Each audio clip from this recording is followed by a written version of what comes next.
नमस्कार दोस्तों, स्वागत है आपका हिंदी की कक्षा में। दोस्तों, आज हम आपकी पाठ्यपुस्तक पलाश के पाठ 7 जो कि है जवाहर भाई के दूसरे भाग का अध्ययन करने जा रहे हैं। पिछले भाग में आपने जाना कि महादेवी वर्मा अपने घनिष्ठ संबंध, अपने आत्मीय संबंध के कि जवाहरलाल नेहरू से उनकी किस प्रकार से मुलाकात हुई, जवाहरलाल नेहरू का क्या स्वरूप था, वो उन्होंने हमने पिछले भाग में पढ़ा। आगे शुरू करते हैं। जब आपने देखा था कि उन्होंने अपना बस्ता वो अपना बस्ता आनंद भवन में भूल जाती है और पीछे से जवाहरलाल नेहरू आकर उनके बस्ता पकड़ाते हैं। आगे वो कहते हैं, भाई जवाहरलाल जी के मुख से क्या वाहियात बात है, मैंने अनेक बार और अनेक अवसरों पर सुना है और हर बार उस वाक्य पर हंसी ही आई है। यानी कि एक तरीके से पंडित जवाहरलाल नेहरू कई बातों में यह जरूर बोल दिया करते थे कि क्या वाहियात बात है। वाहियात अर्थात बेकार या व्यर्थ की बात है। तो जब भी लेखिका महादेवी वर्मा उनके मुख से ये शब्द सुनती थी तो उन्हें हंसी आती थी। मोटर दुर्घटना में मेरे पैर की हड्डी टूट जाने पर उन्होंने कहा, क्या वाहियात बात है, तुमने अपना पैर ही तोड़वा लिया। यानी कि जब एक बार कार से दुर्घटना हो गई और उनके पैर में चोट लगी, तब भी जवाहरलाल नेहरू ने उनसे यही कहा कि क्या वाहियात बात है, क्या व्यर्थ की बात है, तुमने अपना पैर ही तोड़वा लिया। मेरे कई महीनों तक अस्त व्यस्त और बीमार रहने पर भी उनकी टिप्पणी थी कि क्या वाहियात बात है, तुम अक्सर बीमार हो जाती हो। यानी कि महादेवी वर्मा बता रही है कि मैं कई बार अस्त व्यस्त यानी कि अत्यधिक व्यस्तता के कारण, अपने समय पर खान पान न करने के कारण, अपने देर रात तक लेखन कार्य के कारण, इन अस्त व्यस्तताओं के कारण मैं कई बार बीमार हो जाती थी। और जब भी मैं बीमार होती थी तब पंडित जवाहरलाल नेहरू यही कहते थे कि क्या वाहियात बात है, तुम हर समय बीमार हो जाती हो। अक्सर यानी कि अधिकतर। पर पहली भेंट के दिन उनकी डांट ने में बड़े और छोटे के प्रति जो आत्मीयता थी उसने मुझे रुला दिया। जो पहली भेंट और पहली मुलाकात उनकी जवाहरलाल नेहरू से हुई उसमें बड़े छोटे की जो आत्मीयता थी, यानी कि जवाहरलाल नेहरू बड़े थे और महादेवी वर्मा बहुत छोटी थी, तो उनके प्रति जो उनकी आत्मीयता अर्थात प्रेम था, जो लगाव था, अपनापन, आत्मीयता अर्थात अपनापन,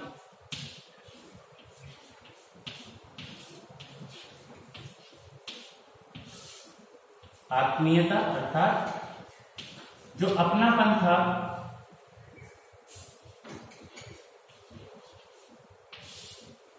क्योंकि वो इतने प्रेम से उन्होंने उनको डांटा कि ये तुम अपना बैग भूल गई हो, और यदि ये भूल गई हो तो पढ़ाई कैसे करती होगी।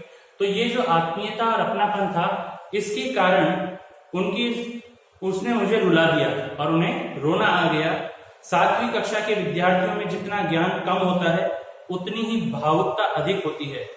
महादेवी वर्मा का मानना है कि 7वीं कक्षा का जो विद्यार्थी था, उस वक्त वो 7वीं कक्षा में पढ़ती थी, तो 7वीं कक्षा के विद्यार्थियों में ज्ञान उतना अधिक नहीं होता है, लेकिन भावनाएं बहुत अधिक होती हैं, भावुकता अधिक होती है। किसी छोटी लड़की को रुला दिया है, यह विचार ही उनके पश्चाताप के लिए पर्याप्त था।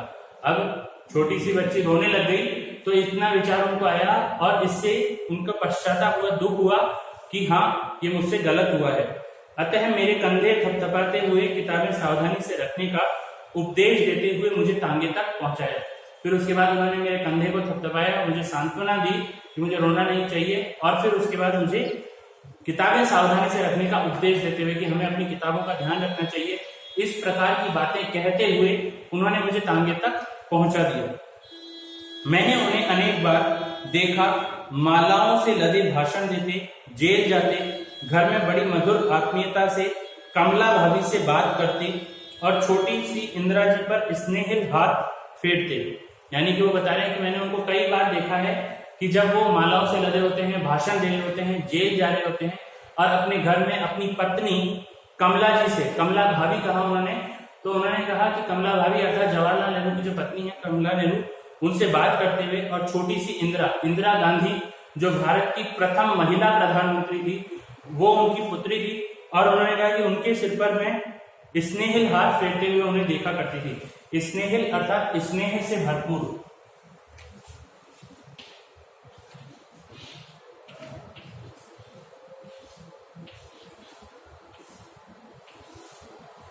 स्नेहिल, स्नेह अथवा प्रेम से भरपूर।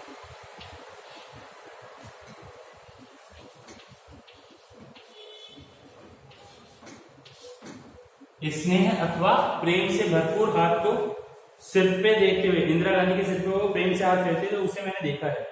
संपूर्ण आत्मसमर्पण के साथ बापू के चरणों में बैठते थे। संपूर्ण आत्मसमर्पण यानी कि जब हम किसी के प्रति पूर्ण समर्पण की भावना रखते हैं कि हाँ, जैसे कोई किसी को अपना गुरु मानता है, या हम अपने माता पिता के कि आप जैसा चाहते हैं वैसा ही होगा, अपने उनका आदेश अक्षरशः पालन करना चाहिए, जैसा वह कह रहे हैं वैसा ही उनकी आज्ञा का पालन करना। इन सभी बातों को ध्यान में रखते हुए वे बापू के चरणों में बापू के प्रति अत्यंत समर्पित थे और इस प्रकार से वो बापू के पांवों के पास में बैठा करते थे। स्वतंत्रता संग्राम के सैनिक और सेनापति के रूप में भी उनका संपर्क सुलभ रहा। स्वतंत्रता संग्राम के सैनिक और सेनापति, सेनापति क्यों? क्योंकि उस वक्त उस समय महात्मा गांधी को, बापू को, राष्ट्रपिता महात्मा गांधी को यह समझा जाता था कि वो ही स्वतंत्रता संग्राम के प्रमुख कर्ता धर्ता हैं और उनके कर्ता धर्ता के रूप में उनके कार्यों का अधिकांश संचालन जवाहरलाल नेहरू के द्वारा किया जाता था। इसलिए कहा गया कि सेनापति के रूप में और स्वतंत्रता सेनानी के रूप में उनका संपर्क सुलभ रहा है। सुलभ अर्थात आसान रहा है। और प्रयाग महिला विद्यापीठ के प्रथम कुलपति के रूप में भी, प्रयाग महिला विद्यापीठ के प्रथम कुलपति बने थे पंडित जवाहरलाल नेहरू। किसी भी स्थिति में उनके मानवीय रूप में कोई अंतर नहीं मिला, यानी कि हर परिस्थिति में उनका स्वरूप एक समान रहता था। हर परिस्थिति में, चाहे वो स्वतंत्रता सेनानी के रूप में हो या प्रयाग महिला विश्वविद्यालय के कुलपति के रूप में हो, हर स्थिति में उनका स्वरूप एक समान ही रहता था। अत्यधिक शासकीय व्यस्तता में भी उनका स्नेह भरा मानवीय रूप अक्षुण्ण रहा। शासकीय का अर्थ है शासन से जुड़ा।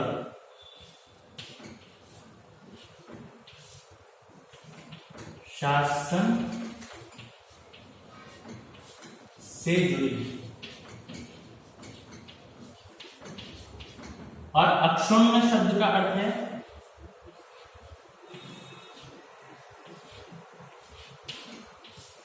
अर्थात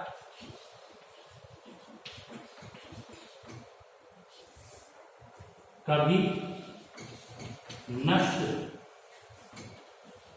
न होने वाली।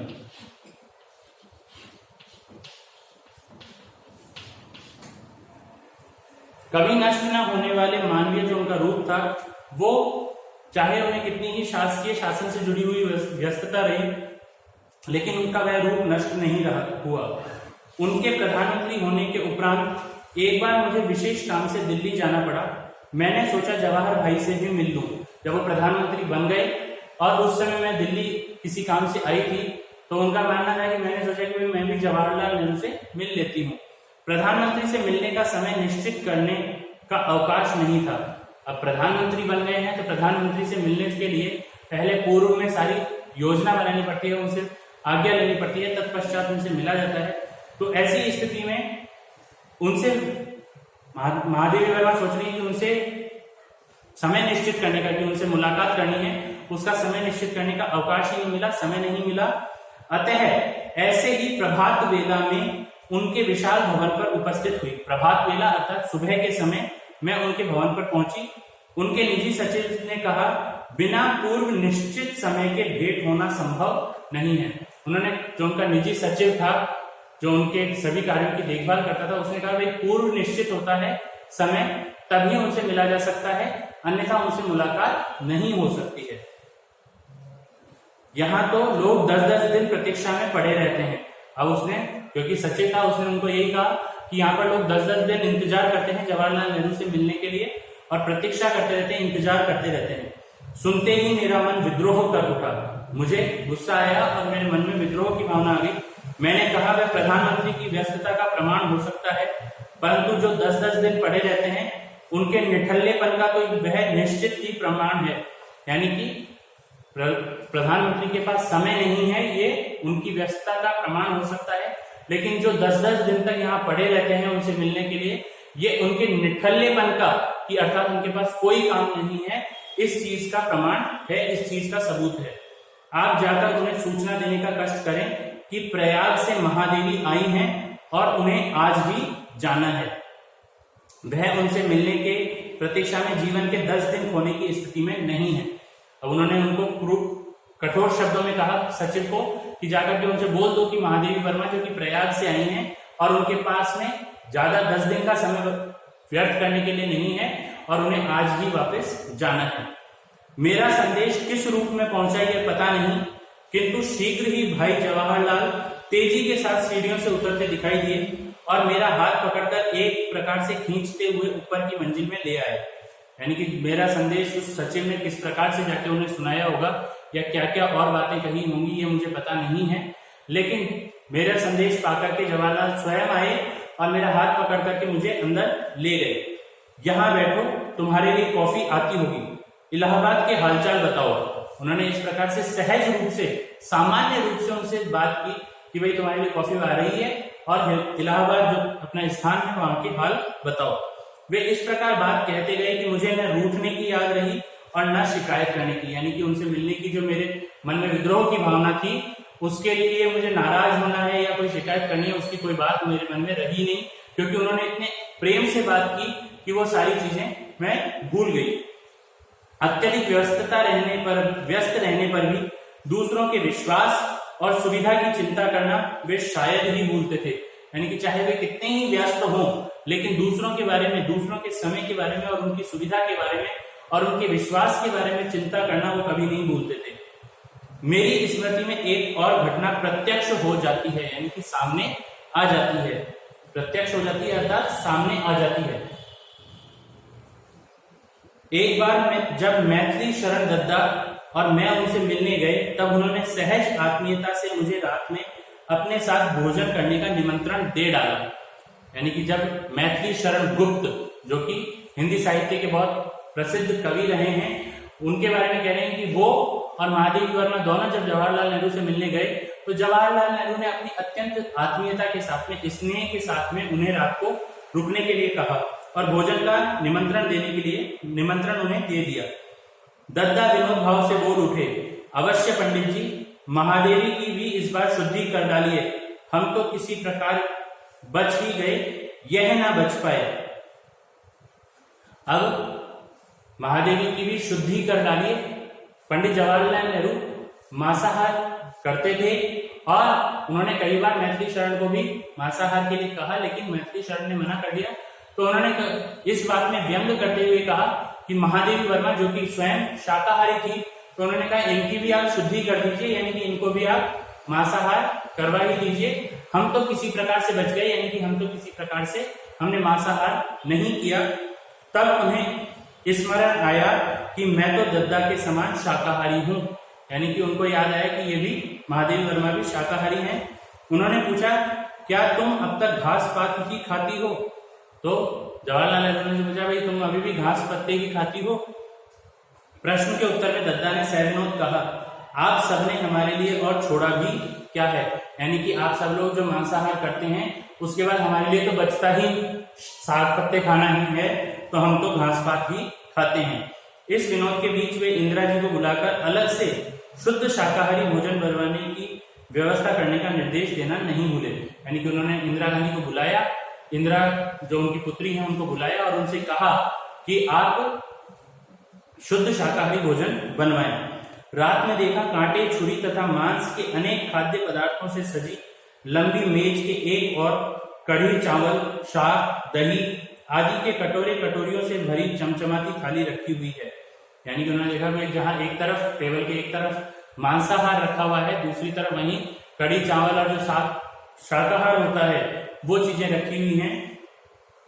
उन्होंने जिस प्रकार मेरी इच्छा का ध्यान रखा उसी प्रकार वे मेज के शिष्टाचार की ओर भी सतर्क थे। यानी कि उन्होंने कहा कि भाई जैसे वो मेरी सुविधा का कि मैं शाकाहार करती हूँ, मैं मांस नहीं खाती हूँ, तो उन्होंने मेरी उस सुविधा का ध्यान रखा, उसी प्रकार मेज के शिष्टाचार का भी उन्होंने ध्यान रखा। उन्होंने हंसते हुए मेरी थाली अपने पास रखवाई और अत्यंत आत्मीयता से मुझसे कहा, जो तुम नहीं खाती हो उसे दूसरे को खाते देख नाक भों मत चढ़ाना। यानी कि यदि तुम मांसाहार नहीं करती हो ठीक है, कोई बात नहीं है, लेकिन यदि कोई हमारे सामने वो चीज खा रहा है तो ऐसी स्थिति में तुम अपना मुंह मत बनाना कि ये मांसाहार खा रहे हैं, तो इस बात को लेकर तुम अपना मुंह मत बनाना, नाक मुंह मत चढ़ाना। आम काटने की कला में उन्हें विशेष प्रवीणता प्राप्त थी, यानी कि आम को किस प्रकार काटा जाता है इसमें भी उन्हें अत्यधिक कुशलता थी, जिसका प्रदर्शन कर वे अतिथियों को विस्मित कर देते थे। विस्मित अर्थात आश्चर्यचकित, विस्मित अर्थात आश्चर्यचकित।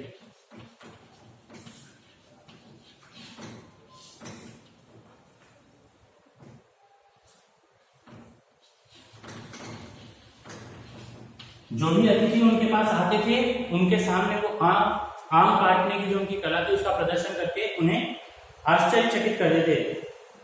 चाकू से कलमी आम को एक ओर से चीर कर बड़ी सफाई से उसकी गुठली बाहर निकाल लेते थे। आम साबुत सा ही दिखाई देता था, यानी कि जो आम आता है, कलमी आम एक तरीके के आम की प्रजाति है, और उस आम को वो एक तरफ से इस प्रकार काटते थे कि उसमें से बीच में से गुठली पूरी ऐसे ही निकाल देते थे और आम पूरा साबुत दिखता था। व्यक्तिगत संबंधों की स्वीकृति और निर्वाह में उनके साथ तुलना में ठहरने वाले व्यक्ति बहुत ही कम हैं, यानी कि उनके साथ जो व्यक्तिगत संबंध है, आत्मीय संबंध है, ऐसे उनके जीवन में बहुत ही कम लोग थे। उसके निर्वाह के साथ में, यानी कि स्वीकृति कि उन्हें वे भी उस व्यक्तिगत संबंध को मानते हो, जवाहरलाल नेहरू भी, और उसका निर्वाह अर्थात पालन भी करते हो। जैसे हमने मान लीजिए किसी से व्यक्तिगत संबंध रख लिया, लेकिन हम ठीक है आ गया तो ठीक, नहीं तो कोई दिक्कत नहीं है, मिल लिए तो सही, नहीं तो कोई दिक्कत नहीं है, इस प्रकार की भावना नहीं रखते थे। वो जिससे भी व्यक्तिगत संबंध रखते थे और मानते थे उसका निर्वाह अर्थात पालन भी करते थे, वो उसका पूर्ण ध्यान भी रखा करते थे, और ऐसे बहुत कम व्यक्ति उनके जीवन में थे। तो ये था पंडित जवाहरलाल नेहरू का जीवन और चरित्र चित्रण, जो कि महादेवी वर्मा ने अपने शब्दों में, और उनका जवाहरलाल नेहरू के साथ क्या घनिष्ठ संबंध रहा उसको अपने शब्दों में प्रयोग करके उन्होंने इस पाठ के माध्यम से बताया है। दोस्तों आज के लिए इतना ही, अगले भाग में फिर मिलेंगे, तब तक के लिए धन्यवाद।